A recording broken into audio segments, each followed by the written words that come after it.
उन्नाव में 5 दरिंदों ने मिलकर एक ऐसी वारदात को अंजाम दिया जिसके बाद मुल्क में ख्वातीन की सिक्योरिटी पर एक बार फिर से सवालिया निशान खड़ा हो गया। उन्नाव में रेप मुतासरा को जिंदा जला दिया गया। 90% तक जली मुतासरा को एयरलिफ्ट करके दिल्ली के सफदरजंग अस्पताल में इलाज के लिए ले जाया गया, जहां पर उसकी हालत नाजुक बताई जा रही है। पुलिस ने 5 मुलजिमीन को गिरफ्तार कर लिया है और यूपी सरकार ने मामले की जाँच के लिए SIT तश्कील की है।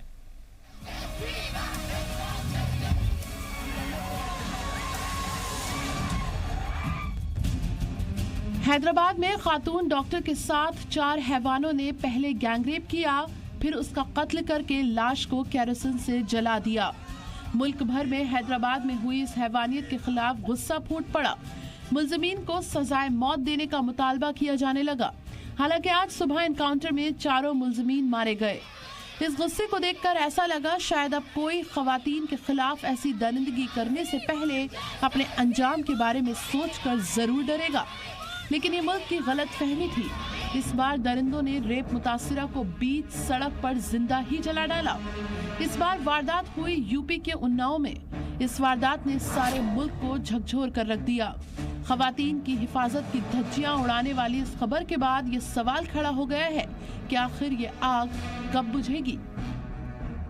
अब महिलाओं का सुरक्षित रहना मुश्किल हो गया है, क्योंकि न गवर्नमेंट की तरफ से न पुलिस की तरफ से कोई किसी को अब भरोसा नहीं रहा है कि कब किसके साथ क्या घटे। उन्नाव की ये बेटी जिसकी उम्र महज 20 साल है, उसे जिन 5 दरिंदों ने आग के हवाले किया उनमें से 2 उनके साथ रेप के मुलजिम हैं, जो जमानत पर बाहर आए थे। गुज़िश्ता बरस उन्नाव की बेटी के साथ रेप हुआ था। वो इंसाफ की लड़ाई लड़ रही थी। जुमेरात को भी वो मुकदमे की तारीख पर रायबरेली जा रही थी। गांव के बाहर खेतों में 5 मुलजिमीन ने उसे घेर कर बुरी तरह पीटा, सिर पर डंडे से हमला किया और गले पर चाकू से वार किया और फिर केरोसिन तेल डालकर आग लगा दी। मुतासिरा इसमें 90% तक जल चुकी है। इब्तिदाई तिबी इमदाद के बाद मुतासिरा को पहले लखनऊ के सदर अस्पताल में दाखिल कराया गया, मगर बेहद नाजुक हालत के बाद उसे कल देर शाम एयरलिफ्ट कर दिल्ली के सफदरजंग अस्पताल ले जाया गया। मुतासिरा को अस्पताल तक ले जाने के लिए ग्रीन कॉरिडोर बनाया गया। टिम का बर्न लगभग 60 से 70% के बीच में बताया गया था, तो प्रयास किया जा रहा है कि जो बेस्ट पॉसिबल इलाज उसका हो। और यहाँ पे प्लास्टिक सर्जन और उसके साथ साथ जो टीम ऑफ डॉक्टर्स हैं वो लोग लगे हुए हैं। CMO लखनऊ ने बताया कि मुतासिरा को मुंतकिल किया जाएगा।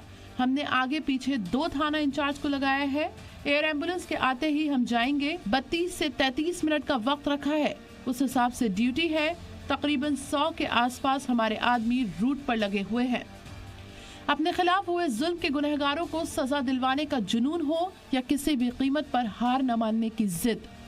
70% जल चुकी ये बेटी न हारी न टूटी। वो जलती रही, फिर भी चलती रही। खुद उसने पुलिस को अपने ऊपर हुए जुल्म की इत्तला दी।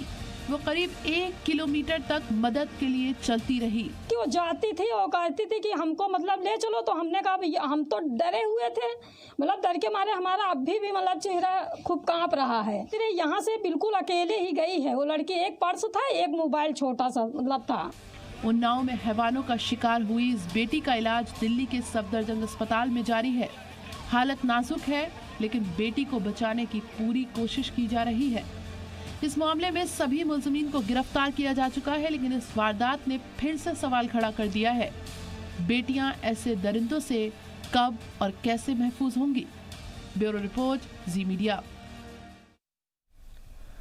तो उन्नाव में रेप मुतासिरा को जिंदा जलाने की वारदात के खिलाफ सड़क से पार्लियामेंट तक हंगामा हुआ। रेप मुतासिरा को जिंदा जलाने वाले मुलजिमीन के खिलाफ अब सजाए मौत की मांग तेज हो गई है। वहीं अपोजिशन पार्टियों ने इस मामले में यूपी सरकार के खिलाफ भी आवाज बुलंद की है।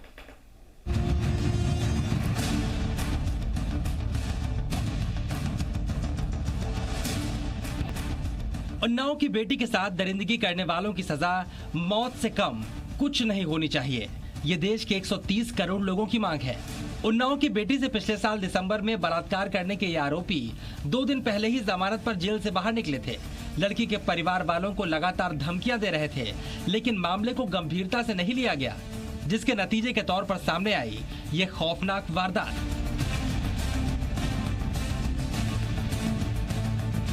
पुलिस ने लड़की के बयान के आधार पर आरोपियों को गिरफ्तार कर लिया है, लेकिन इस मामले में यूपी सरकार के मंत्री का एक बयान भी सामने आया, जिसे सुनने के बाद आप समझ सकते हैं महिलाओं की सुरक्षा को लेकर सरकार कितनी संवेदनशील है।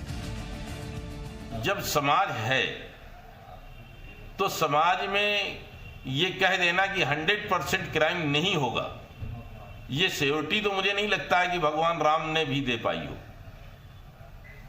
तो 100% नहीं है, लेकिन ये सिक्योरिटी जरूर है, अगर क्राइम हुआ है तो वो जेल जाएगा और उसको सजा कड़ी से कड़ी मिलेगी, ये तय। महिलाओं की सुरक्षा की 100% गारंटी देने को नेताजी तैयार नहीं है। ऐसे में महिलाएं खुद को सुरक्षित कैसे समझे? उन्नाव में हुई इस दरिंदगी पर यूपी में विपक्ष भी सरकार पर हमलावर है। मामला कितना भी गंभीर हो, राजनीति जरूरी है। ऐसे में समाजवादी पार्टी का कहना है कि वो लड़की के इलाज का पूरा खर्च उठाने को तैयार है। ऐसे मुख्यमंत्री को अपने पद से इस्तीफा देना चाहिए, जो सूबे की बेटियों की सुरक्षा का ख्याल नहीं कर सकते। बयान कांग्रेस महासचिव प्रियंका गांधी का भी आया है। उन्नाव पीड़िता के स्वस्थ समाचार से मन आहत है। ईश्वर से प्रार्थना है कि पीड़िता जल्द स्वस्थ हो। भाजपा सरकार का बयान था यूपी में सब ठीक है। आज एक और बयान आया, लेकिन कानून व्यवस्था के बारे में झूठी बयानबाजी व झूठा प्रचार करने की जिम्मेदारी सीएम और उत्तर प्रदेश सरकार की है। वैसे ये सवाल तो उठता है कि ऐसे आरोपियों के खिलाफ कड़ी कार्रवाई क्यों नहीं होती। इसका जवाब देते हुए उन्नाव के बीजेपी सांसद ने कहा कि कार्रवाई हुई थी, आरोपी जेल भी गए थे, लेकिन जमानत पर छूट गए। मुझे लगता है ऐसी हिम्मतें होती रहेंगी जब तक फांसी का प्रावधान नहीं होगा। ऐसे लोगों का तत्काल सजा मिलनी चाहिए। अगर ऐसे लोगों को तत्काल फांसी की सजा का प्रावधान हो तो फिर ऐसे राक्षस प्रवृत्ति के लोगों को फिर ये दुस्साहस करने का हिम्मत नहीं हो सकती। उन्नाव की इस बेटी के साथ पिछले साल दिसंबर में बलात्कार हुआ था। इस साल मार्च में रायबरेली के लालगंज थाना क्षेत्र में बलात्कार का केस दर्ज किया गया था, जिसमें शादी का झांसा देकर गैंगरेप का आरोप था। और उन्नाव की ये बेटी रायबरेली में केस की सुनवाई के लिए ही जा रही थी कि रेप के आरोपियों ने अपने साथियों की मदद से लड़की को जिंदा जला दिया। अब ऐसे अपराधियों को सिर्फ एक सजा मिलनी चाहिए, वो सजा है मृत्यु दंड की सजा। ब्यूरो रिपोर्ट, जी मीडिया। अयोध्या फैसले के खिलाफ आज सुप्रीम कोर्ट में 8 रिव्यू पिटीशन दाखिल की गई, जिसमें से 7 की पैरवी all India Muslim personal law board करेगा, जबकि रिव्यू पिटीशन की पैरवी पीस पार्टी करेगी। इस पूरे मामले पर AIMPLB के मेंबर जफरयाब जिलानी से जी मीडिया के नुमाइंदे ने खास बात की। अयोध्या मामले में आए फैसले के बाद अब आज भी रिव्यू पिटीशन दाखिल की गई है all India Muslim personal law board की तरफ से। हमारे साथ जफरयाब जिलानी साहब मौजूद है। सर, कितने फरीक की तरफ से आपने रिव्यू पिटीशन दाखिल की है और क्या ऐसे पॉइंट्स हैं उनमें जिनमें आपको लगता है कि उसको संज्ञान लेगा सुप्रीम कोर्ट? देखिए, 7 पार्टीज जो इस वक्त मौजूद हैं, इनमें से 8 थी, एक जमीयत उलमा पहले फाइल कर चुकी है। 7 की तरफ से आज रिव्यू पिटीशन फाइल हो रहा है, जिसमें एक हाजी एक मोहम्मद उमर हैं, ये अपीलांट थे, फारूक साहब के लड़के। एक मिसबाउद्दीन है, ये भी अपीलांट थे। एक मौलाना महफूजुर रहमान है, ये भी अपीलांट थे। और 3 इसमें रिस्पोंडेंट थे डिफरेंट, हाजी महबूब और 2 लड़के उनके हैं, उनके भाई के अब्दुल अहद साहब के, यानी असद और रिजवान, और एक है मौलाना हजबुल्ला। ये 4 रिस्पोंडेंट थे वहाँ अपील में। इनकी तरफ से भी रिव्यू फाइल हो रहा है। तो इस तरीके से 7 पार्टीज की तरफ से रिव्यू आज फाइल हो रहा है। इसमें कुछ फाइल हो गया, कुछ अभी फाइलिंग चल रही है। तो कुल मिलाकर कहें कि मुसलमानों की तरफ से 8 फरीक पहुंच गए हैं रिव्यू पिटीशन में। हाँ, 8 पहुंच गए, जो 7 ही है, एक पहले पहुंच चुके हैं। तो बोर्ड 7 की पैरवी कर रहा है। तो क्या पॉइंट्स इस तरह के आपने उठाए हैं जिस पर लगता है कि वाकई रिव्यू पिटीशन दाखिल करने से कुछ फायदा होगा और सुनवाई ओपन भी हो सकती है? एक पॉइंट तो वही जो पहले से हम कहते चले आ रहे हैं कि साहब, ये आइडल रामचंद्र जी का जो 22/23 दिसंबर 1949 की रात पे रखा गया, जो इलीगली प्लेस्ड है, इसके लिए अलग अलग से लफ्ज़ इस्तेमाल किए हैं हाई कोर्ट ने, सुप्रीम कोर्ट ने। तो वो डीटी कैसे हो गया? क्योंकि डीटी तो एक पायस पर्पस है, पायस कंसेप्ट है, लीगल कंसेप्ट है। तो डीटी तो उसी को कहा जाएगा जो हिंदू लॉ के लिहाज से एक प्रॉपरली प्लेस्ड पार्टी हो। जो मस्जिद में प्लेस किया गया है वो डीटी कैसे हो सकता है? इस पर एक तो ग्राउंड ये है। एक ये भी इसमें ग्राउंड लिया गया, अभी ये हाल में डेवलप हुआ कि सुप्रीम कोर्ट ने एक तरीके का मैंडेमस दे दिया कि ये ज़मीन उनको दे दी जाए। हमारा कहना ये कि अगर ये मस्जिद नगरी होती तो ये तो एक तरीके से मस्जिद को गिराने की डिक्री होता। चलिए, शुक्रिया बात करने के लिए। तो राजू धवानी पैरवी करेंगे और कुल मिलाकर अगर आज देखा जाए तो 8 मुसलमानों के फरीक हो चुके हैं, क्योंकि 7 की जो पैरवी है मुस्लिम पर्सनल लॉ बोर्ड कर रहा है और जमीयत पहले ही सुप्रीम कोर्ट पहुंच चुकी थी। कैमरामैन बलवंत के साथ जी मीडिया के लिए दिल्ली से मैं शोएब रजा। तो पार्लियामेंट हाउस की कैंटीन में अब सस्ता खाना भी नहीं मिलेगा। कैंटीन में खाने पर मिलने वाली सब्सिडी अब खत्म हो जाएगी।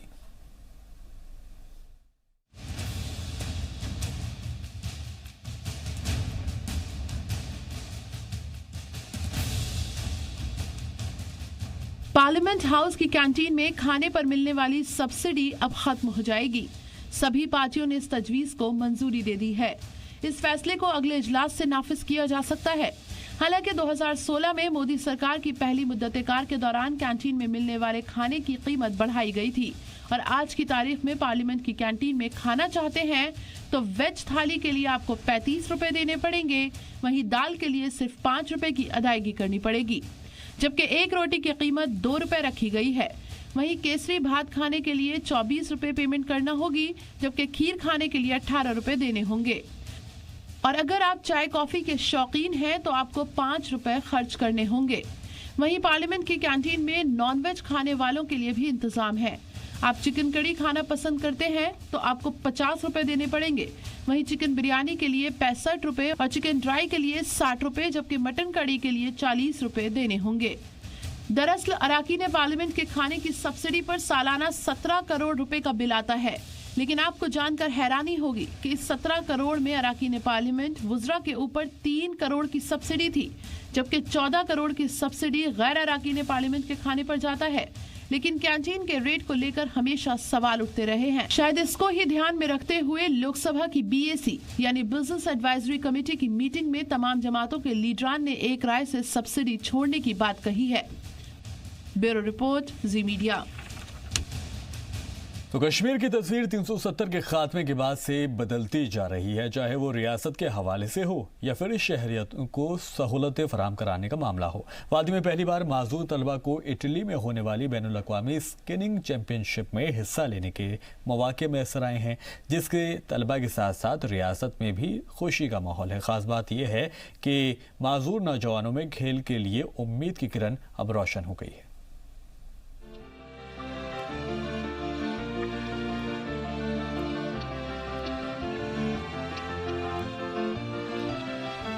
वादी के नौजवानों में सलाहियत की कमी नहीं है, यहाँ तक कि माजूर तलबा में भी जबरदस्त सलाहियत है। वो तलबा जिनको अभी तक अपने फन के मुजाहिरे के मौके नहीं मिले थे, दफा 370 हटने के बाद इसके इजहार के मौके पैदा होने शुरू हो गए हैं।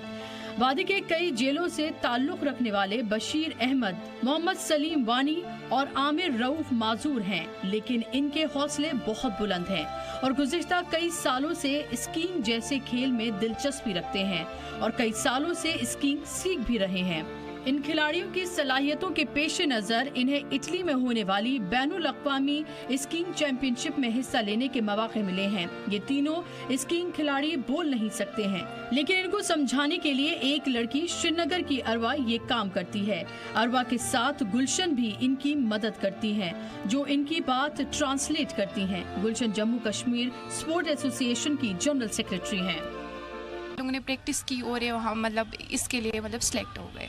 तो अभी क्या उम्मीदें होंगी इनकी आगे, जो ये चैंपियनशिप होने वाली है अंतर्राष्ट्रीय स्तर की, तो किस तरह के इनकी प्रिपरेशन अभी चल रही है और कब से ये यहाँ से रवाना होंगे? दिसंबर ये वहाँ पे ख़त्म हो जाएगा, ये बोल रही है। अल्लाह तक है कि हमने तो कोशिश की जितना इनसे हुआ, इन लोगों ने प्रैक्टिस की है, प्लेयर्स ने। अरवा खुद इस दौर से गुजर चुकी हैं। अरवा के घर में उनकी माँ और दीगर लोग भी खुसूसी तौर से माजूर हैं, इसलिए अरवा इनको समझने में अहल है। अरवा का कहना है कि बशीर, आमिर और सलीम इटली में होने वाली इस बैनुल-अक़वामी स्कीइंग चैंपियनशिप में हिस्सा लेने के लिए बड़े पुरजोश हैं। तीनों खिलाड़ियों का कहना है कि उनका ख्वाब पूरा होने वाला है और वो बेहद खुश हैं। ज़रूरत है वो पूरी हो जाए। हमने बहुत ज़्यादा ये किया, लेकिन ये तो एक अच्छी बात है। अगर ये कुछ कर पाए तो ये तो पूरे हिंदुस्तान के लिए फ़ख्र की बात है। तीनों खिलाड़ियों ने गुलमर्ग में काफी कोशिश की और तीनों खिलाड़ी 5 दिसंबर को श्रीनगर से रवाना होंगे। तीनों खिलाड़ी पहले दिल्ली जाएंगे और वहां से उनके साथ दीगर खिलाड़ी भी शामिल होंगे, जहां से वो इटली के लिए रवाना होंगे। ये पहला मौका है जब कश्मीर के माजूर खिलाड़ी मुल्क से बाहर खेल में हिस्सा लेंगे। बैनुल अक़वामी स्कीइंग चैंपियनशिप में हिस्सा लेने के लिए तीनों खिलाड़ी बहुत खुश और बाएतमाद हैं। इनके इंतखाब से वादी के दीगर माजूर खिलाड़ियों की भी उम्मीदें बढ़ी हैं कि उनकी सलाहियतों के पेश नजर उन्हें भी मौके मयस्सर होंगे। मरकज की जेर इंतजाम आने के बाद मरकजी हुकूमत भी इस रियासत की तरक्की और इसके शहरियों के लिए हर मुमकिन कदम उठाने में मसरूफ है ताकि इस रियासत में मजीद तरक्की के दरवाजे खोले जा सकें। जी मीडिया के लिए श्रीनगर से फारूक मानी की रिपोर्ट।